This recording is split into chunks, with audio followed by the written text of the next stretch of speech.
In the entire last year, it really did seem like the U.S. security state was finally going to suffer a defeat. And that is because members of both the Democratic Party and the Republican Party have been enraged by how many times the FBI and the NSA have been abusing their spying powers when using it against American citizens. And what's so remarkable about that abuse is it's almost hard for the FBI and the NSA to abuse those powers or to operate outside the law, even if they want to, because the law imposes so few restraints on how they can spy. And yet, even with those few constraints, even with how permissive this law is, they have been unable to stay within it. They are constantly going outside of it. And as a result, the FISA law, which has to be renewed every 4 or 5 years, depending on how many years it gets each time it's renewed, was coming up for renewal in April, which is this month. And there was widespread consensus that there was no way the House was going to allow renewal of this spying law, this warrantless spying law, unless it included a requirement that before the FBI and NSA can listen in on the conversations of American citizens, they have to first go and get a warrant, one of the most basic foundational requirements and guarantees of the U.S. Constitution. And yet the vote came up today, and they tried to pass an amendment to this bill that would have imposed a warrant requirement. And the vote on the amendment was 212 to 212, which is a tie, which means the amendment was defeated.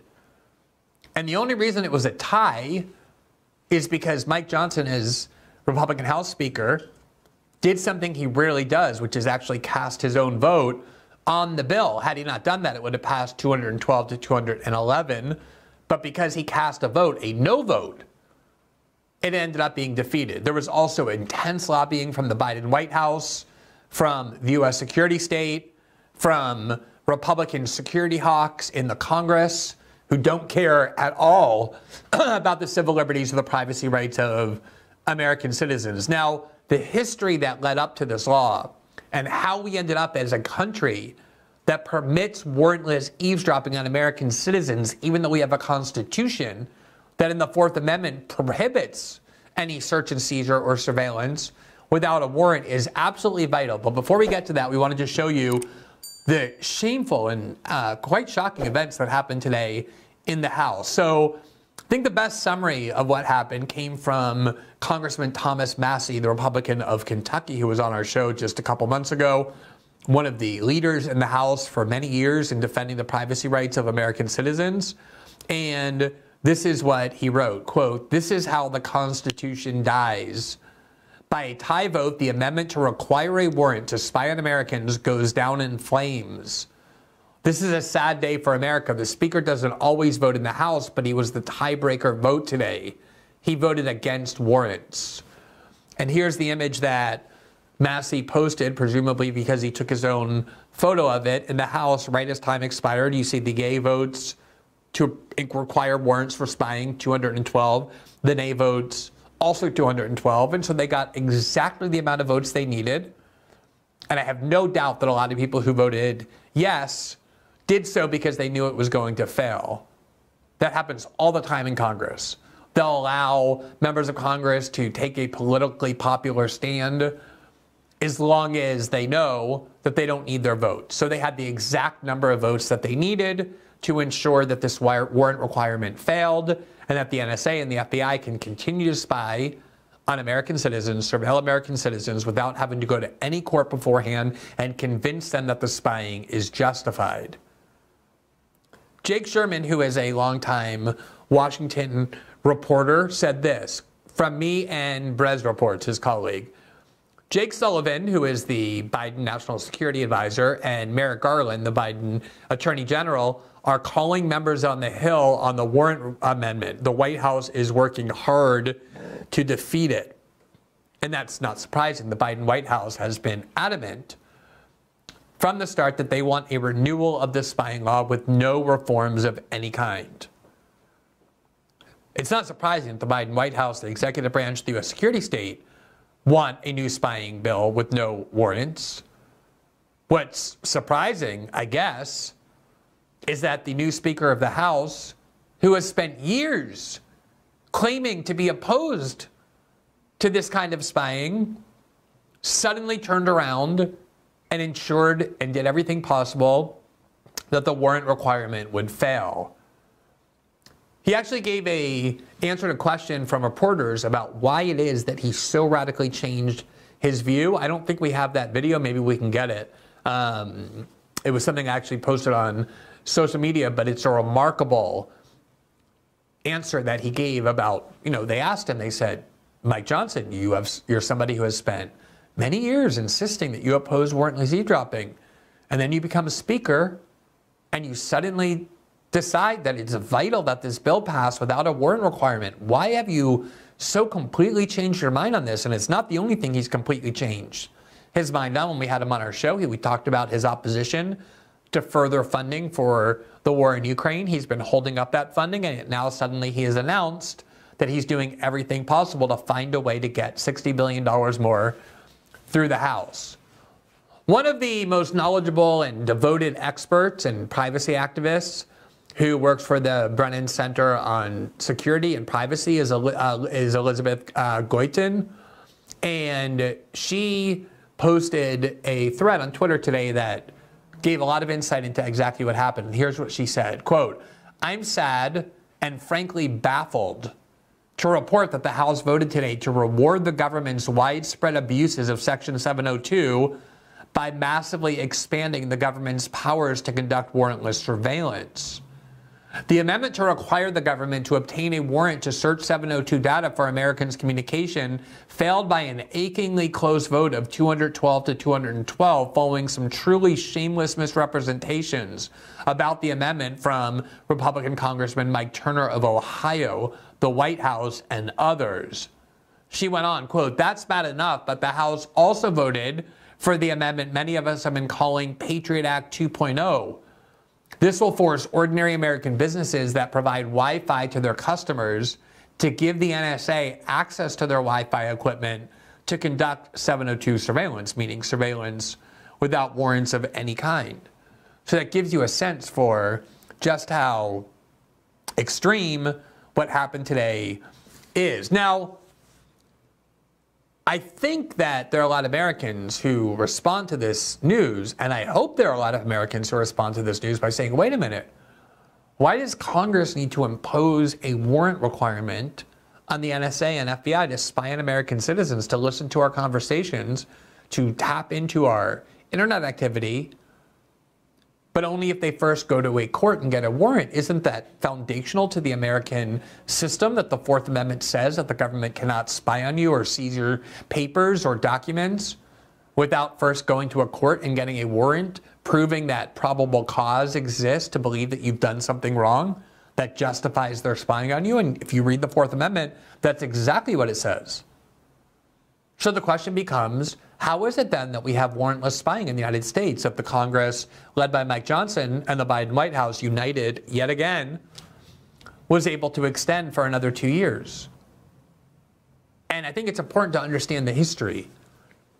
I started writing about politics in October of 2005. Within about a month, in December of 2005, the New York Times published an article that caused a huge scandal at the time. They actually won a Pulitzer Prize for it, revealing that shortly after 9/11, the Bush and Cheney administration had ordered the NSA to begin spying on the conversations of American citizens when speaking to foreign nationals without bothering to first go get a warrant. And their argument was, well, as long as we can claim that our target are foreign nationals, if we're spying on foreign nationals and listening to their conversations, it had always been the case that if they then start talking to Americans, the NSA or the FBI had to hang up. They can't listen to an American citizen's conversation without going to get a warrant. And what Bush and Cheney ordered in secret was that from now on, if you hear a foreign national speaking to an American citizen, just keep listening. You no longer need a warrant to spy on the communications of American citizens. And when the New York Times revealed this, maybe 4 to 6 weeks after I began writing about politics on my blog, it was a gigantic scandal. There were people calling for Bush to be impeached. The New York Times won a Pulitzer Prize for it.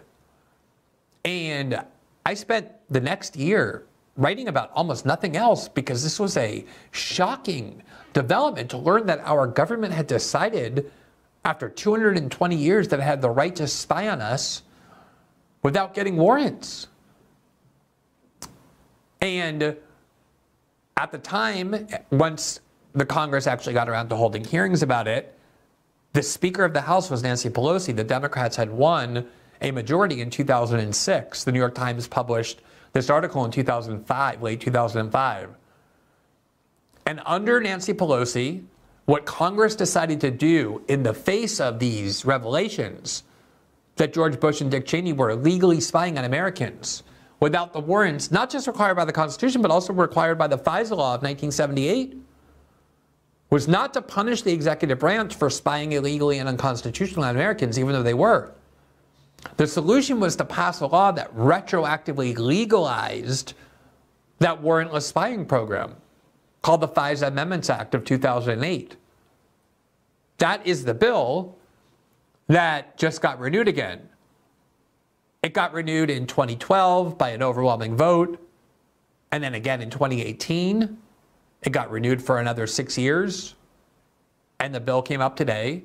And this bill is the one that had retroactively legalized the Bush-Cheney warrantless spying program on Americans that was so controversial, even scandalous at the time that it was revealed, and now has just become a standard part of the woodwork of how our country functions, that our government now has the right to spy on us as long as the people we're speaking to are foreign nationals.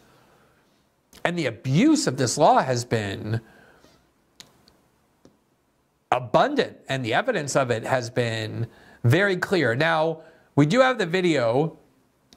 We do have the video where I want you to really hear this, where Mike Johnson was asked, wait a minute, you've been saying for years that you think the government should be able to spy on Americans only with a warrant. It's profoundly unconstitutional, he said. It's profoundly illegal. And now you're speaker for like 6 seconds and you lead the way in defeating a requirement that the FBI and the NSA should have to get a warrant? Why did you completely change? Remember, Mike Johnson is a constitutional lawyer. That's why I had him on my show. We talked about the U.S. security state, the censorship regime, the abuses of it.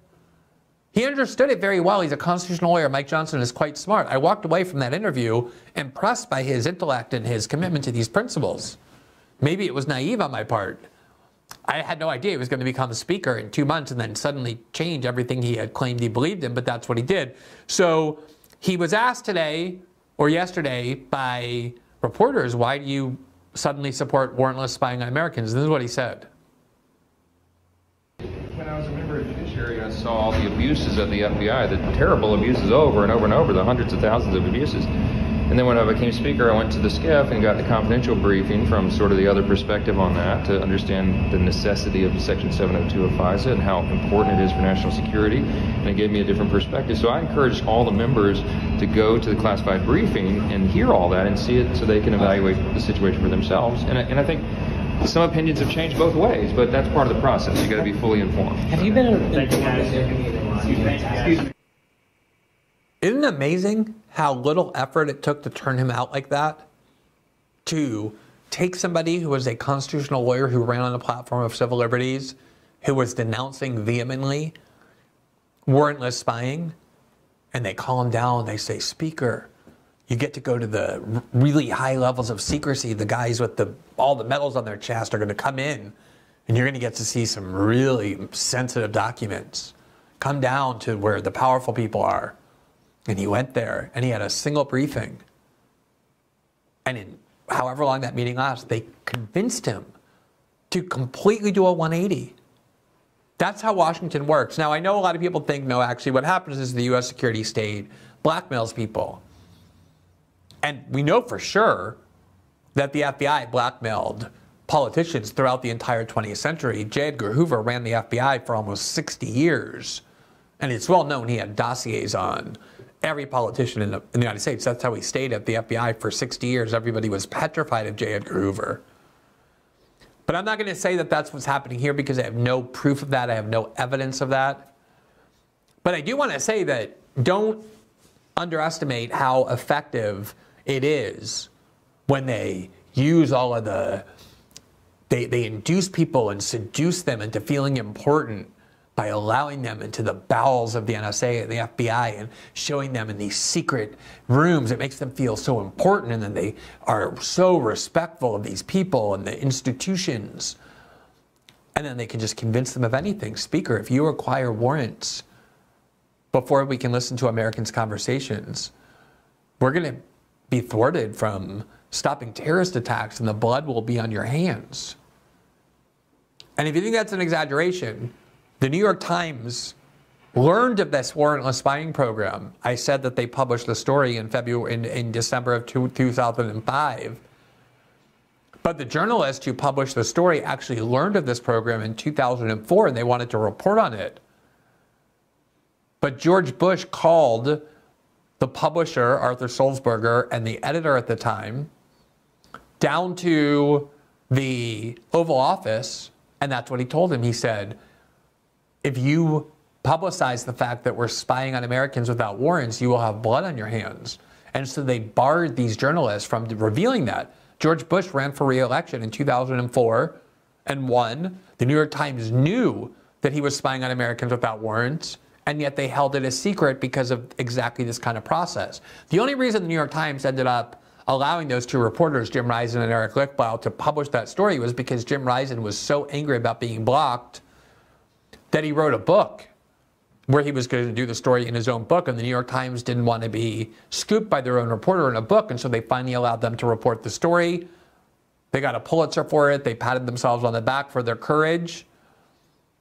But that's what happens in Washington. Barack Obama ran on a platform in 2008 in his campaign of uprooting most of the new war on terror policies, and as soon as he got into the Oval Office, he got visits by generals and CIA agents. And they told him, if you do any of this, we're going to make it known that terrorist attacks are your fault. And he ended up not only protecting those programs he vowed to uproot throughout the campaign, but even strengthening a lot of them and extending them and making them worse. Here, and by the way, that's the generous interpretation for why Mike Johnson would have so radically changed his view, that he got bullied and intimidated and hypnotized by the self-importance that comes from being taken into the secret chambers and told, no, now you're one of the really important ones. It's one thing to be a backbencher in Congress and talk about the importance of warrants, but you're speaker now. You're third in line to the presidency. You have responsibilities much greater than you did previously. Here is Dustin Amash, who served in Congress for many years as a Republican and then as an independent. Lots of people have different views of him. But one thing that you cannot take away is that he is one of the most consistent members of Congress ever to serve in terms of his principled devotion to civil liberties. He's currently running for the Republican nomination for Senate in Michigan against Mike Rogers, who was the House Intelligence Chairman during the War on Terror and one of the most mindless hawks. He's basically a copy of John Bolton. And here's what Justin Amash said today. Quote, the amendment vote on FISA 702 to require a warrant to search Americans' communications, which, by the way, is something the Constitution already requires, fails 212 to 212. Republicans voted in favor of the warrant requirement. 128 Republicans voted yes, 86 voted no, whereas Democrats voted against. Only 84 voted yes, 126 voted no. So yet again, the Democrats are siding more with the U.S. security state than the Republican Party is. That's how radically realigned we are. And then Justin Amash said, vote out every person who voted no. Ryan Grimm, my former colleague at The Intercept, said the following, quote, joining Mike Johnson in rejecting the amendment that would require a warrant to search American 702 data were a handful of Democrats previously supportive of civil liberties, including Jamie Raskin, Joe Neguzzi, and Ted Lieu. Jamie Raskin and Ted Lieu in particular have long branded themselves stalwart civil libertarians, great believers in the importance of privacy and the necessity to limit the power of the U.S. security state. But now they worship the U.S. security state. Jamie Raskin was one of the most extremist devotees of Russiagate, which came from the CIA and the FBI. And so many Democrats now see the U.S. security state not as a body or agency that needs to be checked, but as their allies that need to be empowered. So you have these people who ran in their entire career branding themselves civil libertarians, who now voted just now to allow the FBI and the NSA to spy on Americans with no warrants.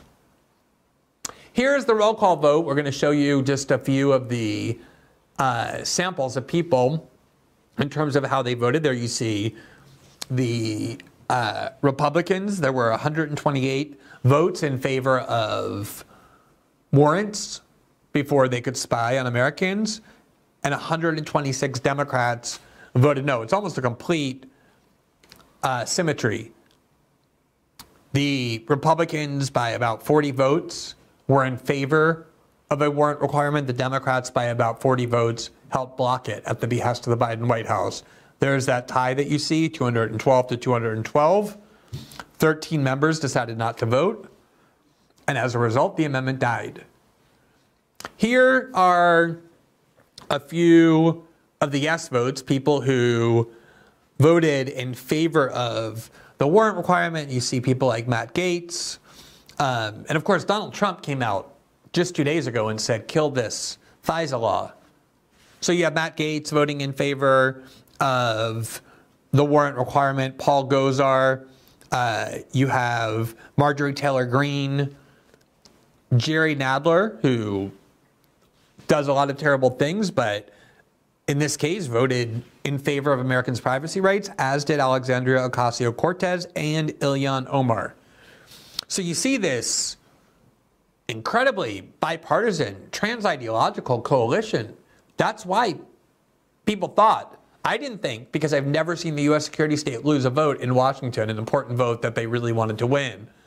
But a lot of people thought that given the wide spectrum of people who understood that these spying powers were abusive and need limits, warrants in particular, it's everyone from Matt Gaetz and Paul Gosar and Marjorie Taylor Greene to Jerry Nadler and Ilhan Omar and Alexandria Ocasio-Cortez, that there was a good chance that it would pass. Here are a couple of more interesting yes votes. Not really seeing any there that are super interesting. Here are,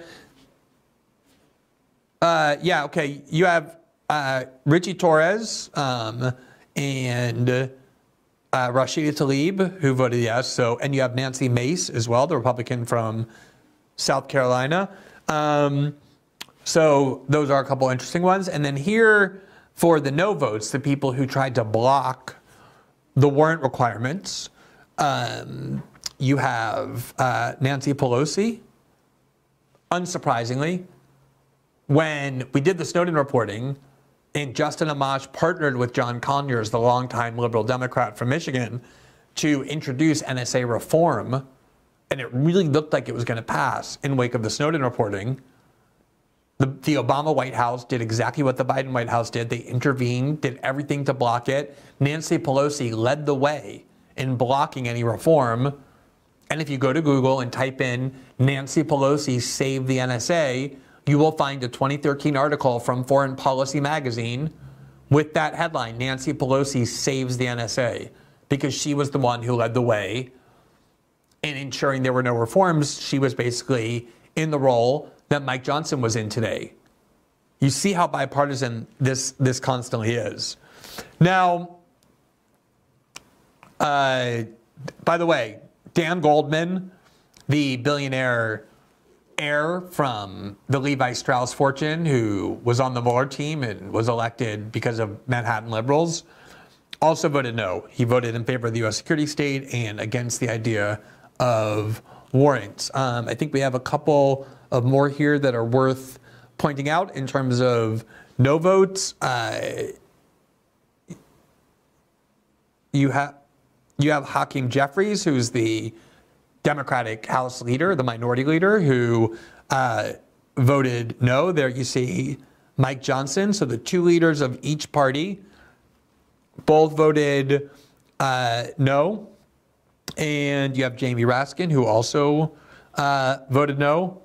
So you just get a sense for exactly how bipartisan this is. Now, The leader of the House Progressive Caucus, Pramila Jayapal, was another Democrat, more on the left, who joined with Matt Gaetz and Marjorie Taylor Greene and Jim Jordan in voting no. And I just want to give you a sense for what she said, because it was a very similar speech to what all the people who wanted warrants actually said. And you'll see here in this speech that even though Pramila Jayapal tends to be an ideological actor, there's nothing ideological in what she says here. Let's play that. We have a critical opportunity today to stand up for the civil liberties that are enshrined in our Constitution while also safeguarding our national security.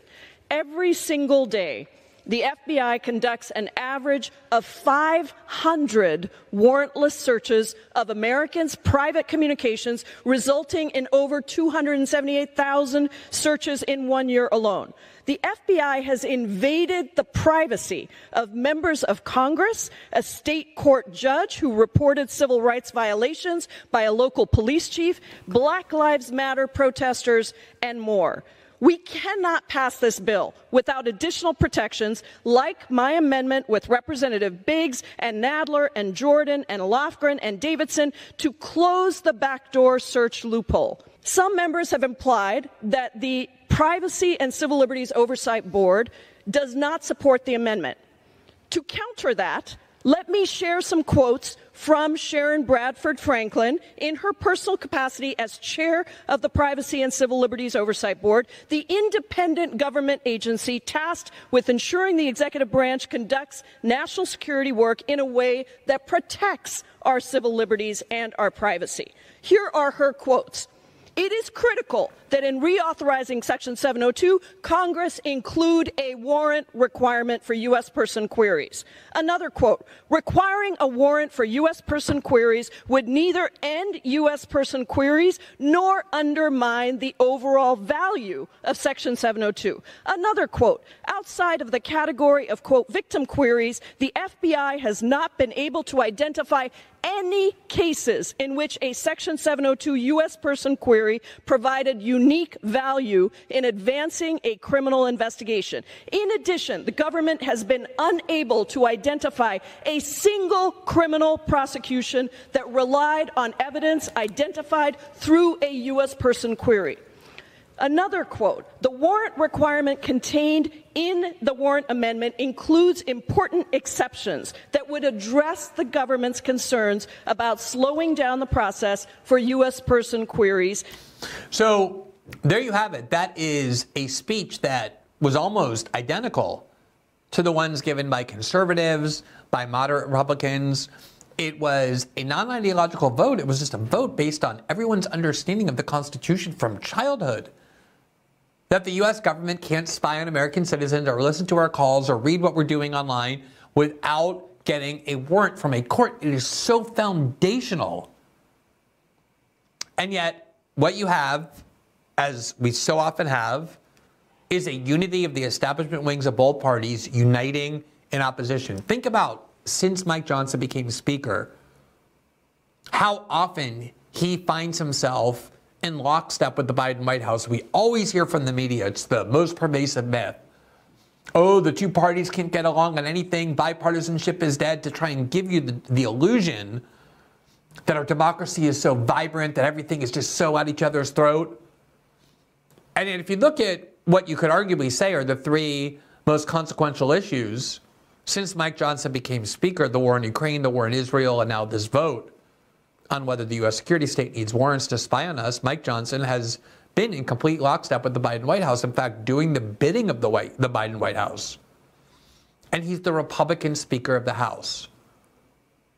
And that is in reporting on surveillance and reporting on civil liberties and reporting on foreign policy and reporting on war is what I have been seeing for the last 20 years. The fact that these partisan differences on everything except culture war issues, where they're real, are basically theater.